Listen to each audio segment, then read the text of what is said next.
Okay, Sunday school is in session. If we are indeed live, yes, we are. Good morning, everyone. Gather round, gather round. Let's take our seats and quiet down so as not to disturb the grown-ups upstairs at church. Speaking of church, I hate to bring this up in a wonderful Sunday school session like this, but I read something very disturbing today about General Flynn, uh, a character of our last administration here in the United States, uh, saying in a speech uh, that America, that the United States must have one religion, and that religion is Christianity, of course, and as if there weren't 80 million kinds of Christianity even. So uh, it may not strike you as being particularly alarming when somebody says something like that, but actually it is quite alarming.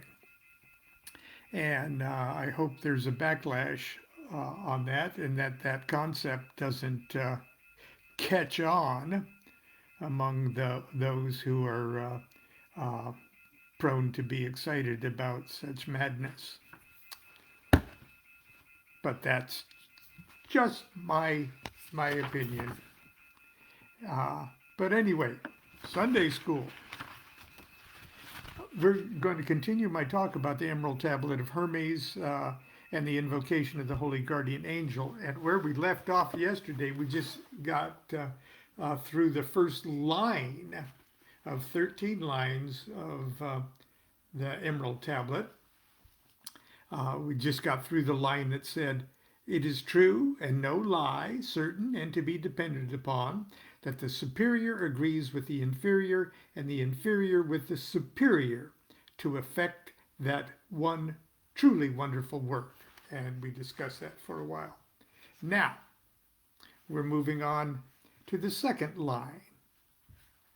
And the second line, when you read it, at first you might just sort of stare out into space and have your eyes gloss over because it sounds so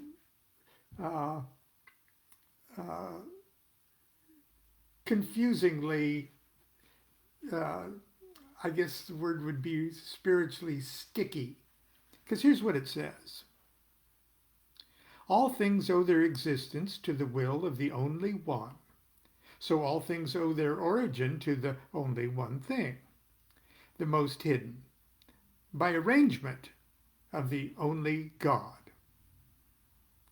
Okay, I can see us all sort of going, yeah, okay, well, yeah, that's almost like saying, oh, it's really big and we all owe our existence to the only thing, but it's a curious way that it's said, okay. And I posted for our images for Sunday school on Facebook two images that are going to be important for us today. Look at what we got there. We got the thing up here that says only one thing. Then we've got only one, and then we've got only God. And it's all inside one egg here.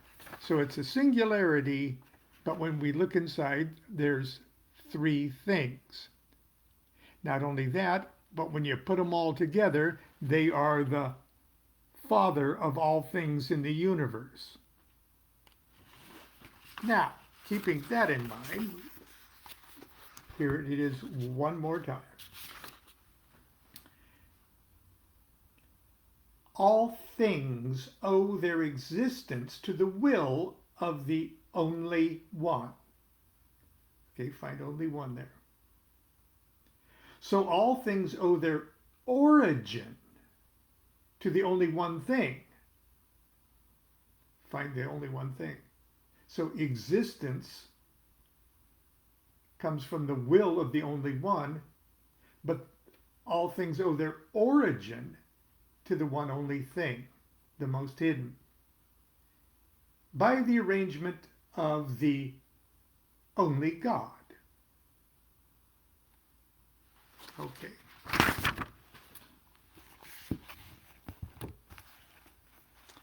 The above statement may at first appear to be somewhat redundant descriptions of the powers of deity, but we're really reading about three facets of deity, one in essence, but three in aspect.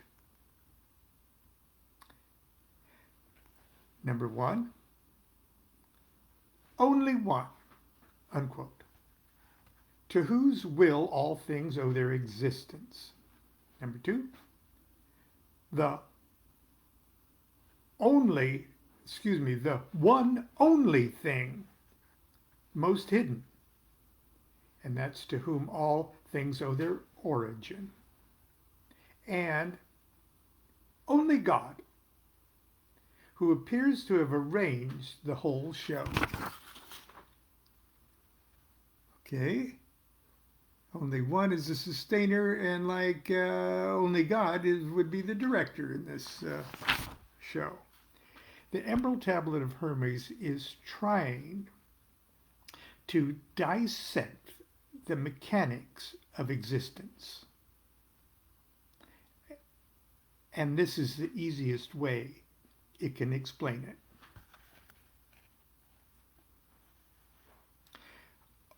One only thing most hidden is the Creator, and a hidden and unknowable thing. Its supreme mystery is the secret of how it came forth from negative existence. It contains all things great and small. To see it, know it, even think about it is impossible as trying to see the back of your own head by turning around. In the Kabbalah, the first Sephirah, Kether, is called Timira de Othakin, the concealed of the concealed. Now, only one is the sustainer. It's the To'on of the Greeks, or the Tao of Lao Tzu. If one only thing is the power generator, only one is the electricity itself.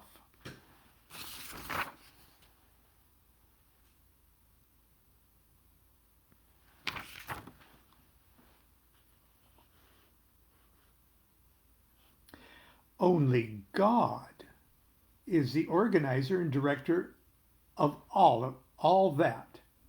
One only thing creates and only one sustains.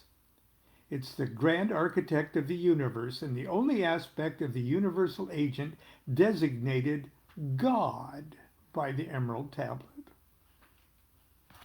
Because the superior agrees with the inferior and the inferior with the superior, this thrice great agency is at work in each of us as surely as it is in the dynamics of subatomic particles and the outermost galaxies. Apprehension of this great scheme and perfect realization of our place in it is the very definition of enlightenment. The sages of India, Tibet, and elsewhere have minutely catalogued the progressive stages of consciousness leading to this supreme attainment. The Kabbalah also dissects the mechanism of creation and expresses the process in the ineffable name of God, Yod He Vav He. Now, I'm going to show you a diagram, and then I'm going to talk about that diagram in a second. Okay, there's the letters Yod He Vav He. Now, the Yod at the top there has its head up there in number 1 and its tail in number 2. So Yod is literally one in its reflection. And then He is number 3. Now that's the entire Trinity. Okay, 1, 2, and 3. It's called the Supernal Triad. That in itself is the God triune. Okay, you got 1, 2 is the reflection, 1 and its reflection, and 3 is the condition where you know that there's a difference between the 1, 2. Okay, so then there's the Vav in the middle there, and it takes that level of descending consciousness and is expressed in the Tree of Life as Sephiroth 4, 5, 6, 7, 8, and 9. And then finally there is the second He, which is Malkuth. Okay, and Malkuth is in Kether, as Kether is in Malkuth, only after a different manner, according to Kabbalistic axiom. I hope I'm not confusing you too terribly here this morning. So, keeping that diagram in mind, and if you can't keep it in mind, just look on my Facebook page here, because I posted it this morning. The Kabbalah also dissects the mechanism of creation and expresses the process in the ineffable name of God, Yod He Vav He. Yod is the great Father and is positioned on the Tree of Life with its tip in Kether and its tail in Hokmah. The second Sephirah representing the first reflection or extension of the One. This act of reflection starts a chain reaction of cosmic events by which Godhead creates the universe from out of itself.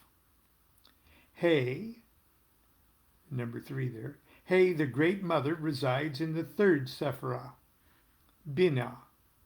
She receives the infinitely extending Yod, increasing her capacity to enfold in exact proportion to his capacity to unfold.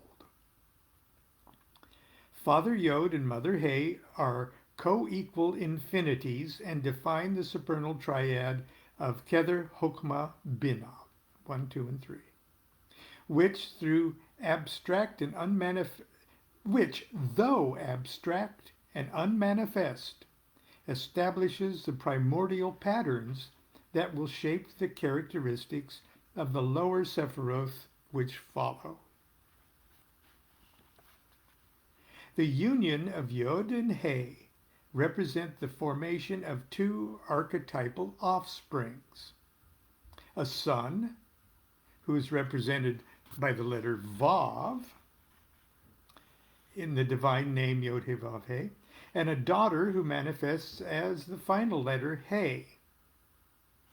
When projected on the Tree of Life, the son Vav is focused upon the 6th Sephirah, Tifereth, but encompasses Sephiroth 4, 5, 6, 7, 8, and 9 in the area of the tree, most generally designated the macrocosm.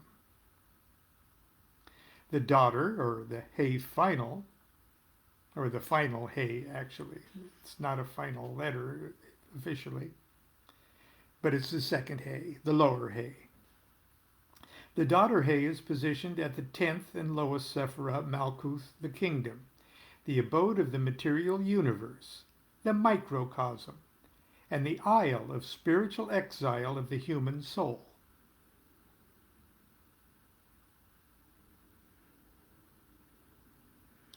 Okay, let's see. Even though Malkuth, and consequently humanity, finds itself at the bottom of the Kabbalistic barrel, it is still a unique and wonderful position, for here, at the remotest outpost of the divine empire, lies buried treasure. Because the inferior agrees with the superior, the genetic code of Kether, number 1, and the entire evolving universe sleeps like a dormant seed inside each of us. It takes a gardener to awaken and germinate this seed. And that gardener is the Vav of the ineffable name.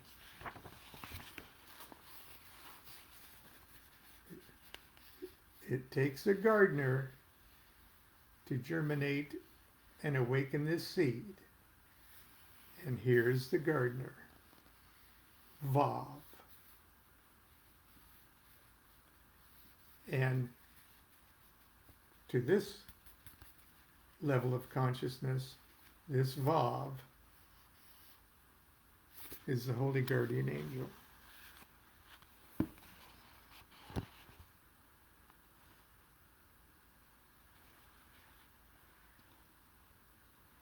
Okay.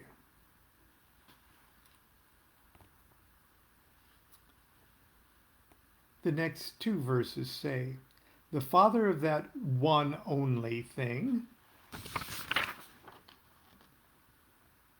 Okay, the Father of that one only thing is the sun. Its mother is the moon. The wind carries it in its wings, but its nurse is a spiritus earth.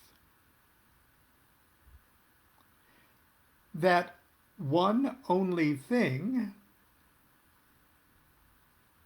after God, is the Father of all beings in the universe.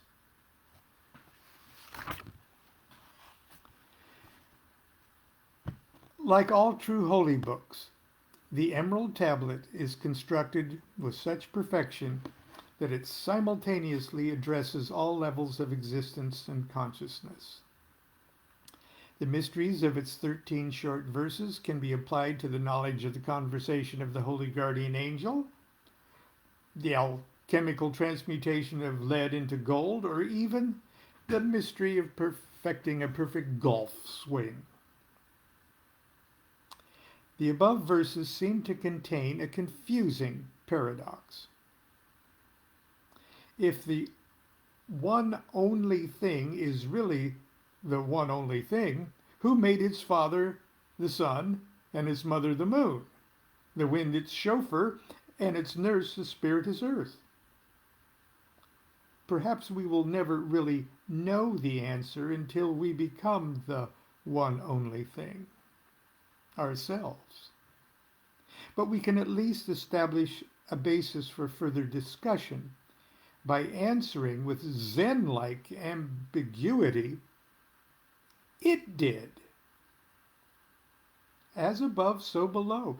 The one only thing infuses all levels of existence, from the highest heaven to the lowest hell. Its father is the sun, of some kind. Its mother is the moon, of some kind. It's transmitted by the air, of some kind. And it finds shelter and nourishment in spiritus earth, of some kind. Kabbalists will recognize that the above verse reveals the pattern of the elemental formula established by Yod-He Vav-He. The sun is Yod, or fire. The moon is He, or water. The wind is Vav, or air. And the nurse is He, the final He, earth. The earth in verse 3 is further designated spiritus, as if to underscore the living presence of the universal agent, even in the depth of the lowest elemental world.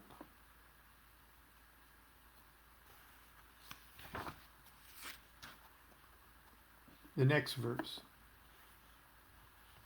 Its power is perfect after it has been united with spiritus earth,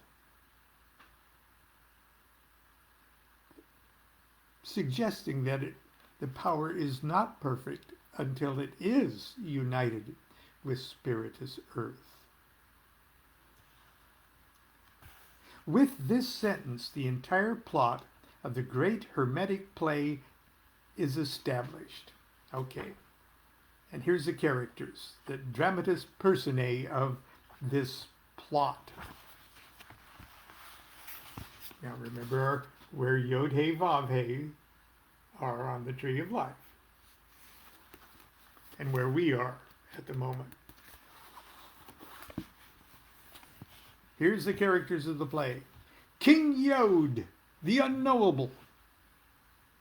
Supreme Godhead, the seat of infinite power, but who has no kingdom of expression through which to exercise that power until he weds Queen He, the unquenchable. She whose lands and possessions are everywhere and everything.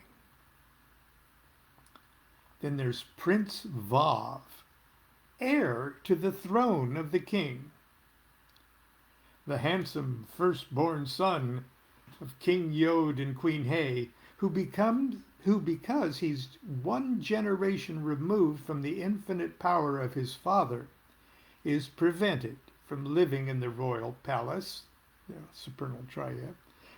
He's prevented from living in the royal palace and instead sets up a principality in the macrocosmic countryside. That's 4, 5, 6, 7, 8, and 9. But his headquarters is in 6. And finally, Princess He Final, heir to the throne of the queen. The beautiful but naive sister of Prince Vav, who because she's 2 generations removed from the king and queen, has been stricken with a severe case of amnesia, and is completely ignorant of her royal birthright and her relationship with Prince Vav. She is hopelessly insecure and thoroughly identifies with her sorrowful microcosmic status. She's only vaguely aware of the greater macrocosmic principality, and sometimes in reveries and dreams she meets a handsome prince who will lift her from her life of drudgery. But most of her time is spent working as an actress in an endless loop of soap opera reruns.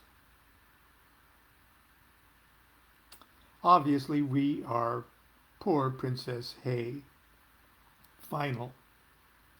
But residing within the gross layers of each of us is a perfect portion of supreme deity. As a matter of fact, this little piece of God stuff is our true identity. Human beings are unique test tubes containing an incongruous mix of the highest high and the lowest low. We are the spirituous earth, spoken of in the Emerald Tablet. The Holy Guardian Angel is, of course, Prince Vav, and verse 5 reveals to us that he needs the princess as much as she needs him. Quote, the power is perfect after it has been united with the spirituous earth. Unquote. The only way the Princess He Final can escape the endless curtain calls of incarnations is to marry Prince Vav.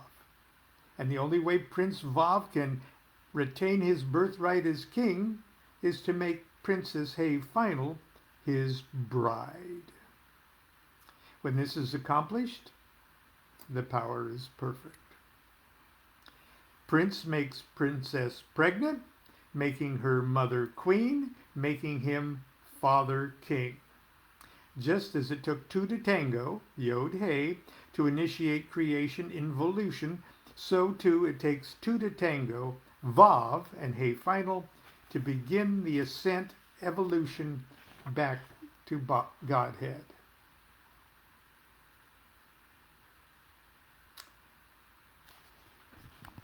And how do we go about doing that? Well, I'll tease you with tomorrow's subject. separate that spiritus earth from the dense or crude earth by means of a gentle heat with much attention. And that's where Sunday school will probably have to close for today. We've gone 25 minutes, and that's more than enough. I see you squirming out there in your chairs, wanting to go out and play. We'll do that. In the meantime, Constance and I and our good friend Robert, we're going to go to a Japanese market today. We've never been to the Sacramento Japanese market, and we're going to get some natto. Natto. Constance loves it. Anyway, we'll see you tomorrow. Tomorrow actually is my 46th anniversary of my Minerval initiation. It happened in Dublin, California, not terribly far from here, on November 15th, 1975. And that's another reason I've been sort of reminiscing and being nostalgic and depressed. and all of those conflicting emotions. Anyway, continue to be good to yourself and be good to each other. We'll see you tomorrow. Hopefully. Do what thou wilt shall be the whole of the law. Love is the law, love under will. Bye-bye.